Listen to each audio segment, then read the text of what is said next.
महानगरपालिकेच्या निवडणुका अगदी तोंडावरती आल्यात आणि महानगरपालिकेच्या निवडणुकांमध्ये आगामी काळात सत्ता स्थापनेसाठी नेमकी कशाची झलक पाहायला मिळणार आहे याचं एक छोटं उदाहरण आज नाशिकमध्ये दिसलं।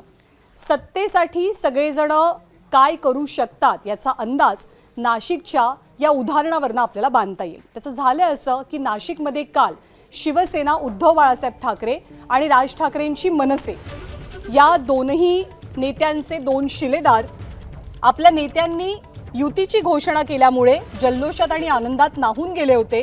पण ठाकरेंच्या या शिलेदारांनी अवघ्या 24 तासात असे काही रंग बदलले आहेत की सर्वसामान्यांना त्यांच्या कृतीवर विश्वासच बसणार नाही।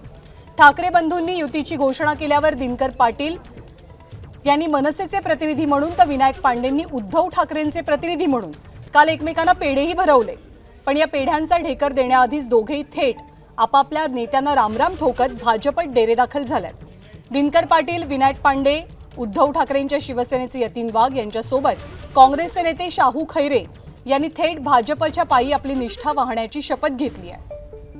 त्यामुळे सर्वांनी निष्ठेला, पक्षनिष्ठेला, नेतृत्वाला दिलेली मुठमाती दिवसभर महाराष्ट्रातल्या राजकारणाला चक्रावून सोडणारी ठरतीये हे मात्र नक्की।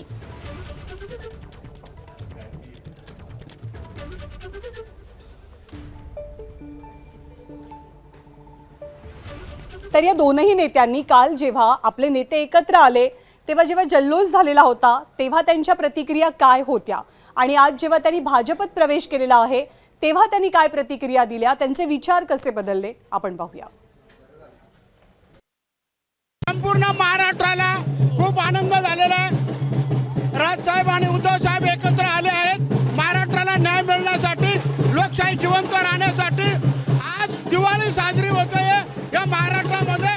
यापुढे असंच वातावरण राहणार, सर्व जाती धर्माची माणसं राजसाहेब आणि उद्धव साहेबांवर राहणार। आता तिथं आताशी निवडणूक लागणार होती पण आता विकासासाठी हा निर्णय घेतला।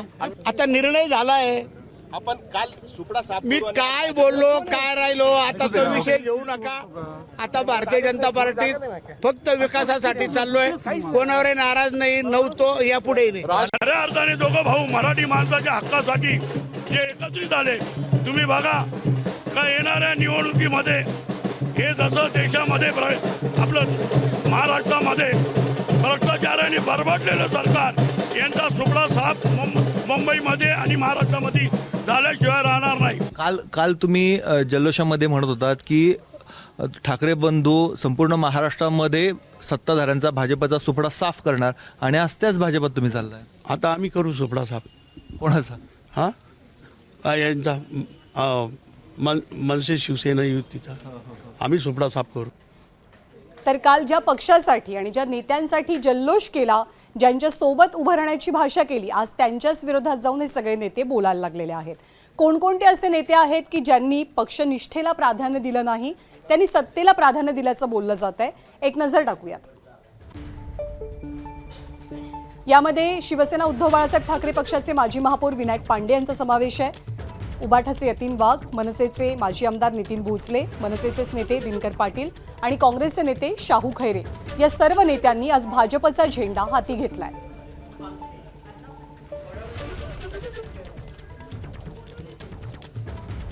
आणि नाशिकमधल्या सगळ्या उलथापालथीचे आणि फोडाफोडीचे जर का मास्टरमाइंड कोण होते तर ते एक प्रकारे गिरीश महाजन असल्याचं दिसलं। गिरीश महाजनांना हे पक्षप्रवेश त्यांच्या पक्षात करून घेणं, या आयारामांना एंट्री देणं हे तितकंसं सोपं नव्हतं, कारण गिरीश महाजनांना भाजपमधनंच प्रचंड मोठा विरोध झाला आणि आज दिवसभर नाशिकमध्ये हाय व्होल्टेज ड्रामा रंगला। पक्षप्रवेशासाठी निघालेल्या गिरीश महाजनांना भाजप कार्यकर्त्यांनी घेराव घातला, घोषणाबाजी झाली, अखेर पोलीस बंदोबस्त वाढवावा लागला।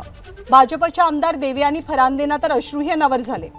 ठाकरे बंधूंनी युती केल्यानंतर विनायक पांडेंनी आणि दिनकर पाटलांनी भाजपचा सुपडा साफ करण्याचा चंग बांधलेला, पण त्यांनीच भाजपत प्रवेश केला आणि या सगळ्या चर्चेला सुरुवात झाली। पांडे आणि पाटलांच्या भाजप प्रवेशामुळे संजय राऊतांनी मात्र भाजपवरती जोरदार तोंडसुख घेतलं।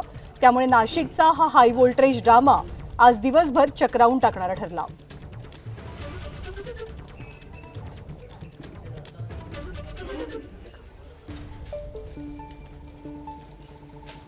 निवडणुका समोर आहेत। सगळ्या निवडणुकीचं गणित लक्षात घेऊन सगळं निवडून द्यायचं गणित लक्षात घेऊन अनेक ठिकाणी मी पक्षामध्ये विरोधी पक्षांच्या अनेक प्रमुख पदाधिकाऱ्यांना या ठिकाणी घेतो आहे, याची आपल्याला सर्वांना कल्पना आहे आणि त्यामुळे थोड्याफार प्रमाणामध्ये नाराजी किंवा राग कार्यकर्ते व्यक्त मला कोणी कोंडीत पकडत असेल, ज्यांना पकडायचं असेल त्यांनी मला जरूर पकडावं, मी त्याला कशालाही घाबरत नाही. परंतु ह्या सगळ्या विषयांच्या माध्यमातून मला असं वाटतंय की माझ्या भूमिकेच्या सोबत आमच्या जुन्या पक्षाच्या नेत्यांनी ह्या विषयामध्ये जर उभे राहिले असते तर पार्टीच्या कार्यकर्त्यांना आज वेगळा संदेश गेला असता. आणि म्हणून येणाऱ्या काळामध्ये 122 सदस्य आपले आहेत. संपूर्ण नगरसेवक महापालिकेमध्ये 122 आहेत. मी आधीच सांगितलं की आम्ही 100चा आकडा क्रॉस करू. 100च्या वर नगरसेवक आपले या ठिकाणी आलेच पाहिजेत. ह्या मतदारसंघाची लोकप्रतिनिधी म्हणून माझ्या डोळ्यासमोर चित्र होतं की ह्या मतदारसंघामधून 4ही प्रवेशाचे झाले नसते तरी भारतीय जनता पार्टीचं कमळ निवडून येणार होता, हा माझा विश्वास होता. आणि मी कोणाच्या एकाच्या उमेदवारीसाठी ह्या मतदारसंघामधनं किंवा 13मधनं ह्यालाच उमेदवारी द्या किंवा त्यालाच उमेदवारी द्या असाही माझा प्रयत्न नव्हता. पण नाशिकमधल्या भाजपच्या मेगा भरतीमुळे पक्षातले निष्ठावान कमालीचे नाराज झाल्याचं चित्र पाहायला मिळालं. देवयानी फरांदेंचं उदाहरण सगळ्यांसमोर आहे. संजय राऊतांनी भाजपच्या मेगा भरतीवरती जोरदार टीका केली आहे. भाजप हा श्रीमंत लोकांचा भिकारी पक्ष असल्याचं राऊत म्हणतात.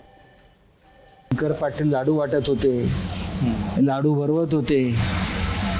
हे आमचे जे गेले वीर ते गुलाल उधळत नाचत होते आणि नाचता नाचता तिकडे गेले आणि त्यांनी घेतले. हे निर्लज्ज नक्की कोणाला म्हणायचं? यांना म्हणायचं की घेणाऱ्यांना म्हणायचं? महाराष्ट्र नवनिर्माण सेनेतून जे गेले किंवा आमच्याकडून जे गेले ते भटकेच आहे, ते भटकेच आहे. कधी एखाद्या पक्षात ते स्थिर राहिले आणि जिथे राहिले तिथे त्या स्थिरतेनं काम केलं असं कधी आम्हाला दिसलं नाही, तरी ते आपल्या पक्षात. गिरीश महाजन हे स्वतःला बाहुबली. देवेंद्र फडणवीस, नरेंद्र मोदी हे राजकीय चारित्र्याच्या गप्पा मारतात ना. मग ज्यांच्यावर तुम्ही कालपर्यंत आरोप करत होतात नाशिकमध्ये, भ्रष्टाचाराचे किंवा इतर काही आरोप, गुंडगिरीचे, अंडरवर्ल्डचे, हे सगळे तुमच्या पक्षातच कसे? बलात्कारी, खुनी कसे काय? तर गिरीश महाजनना एक नवीन गँग निर्माण करायची आहे, दाऊदसारखी. एबीपी माझा, उघडा डोळे बघा नीट.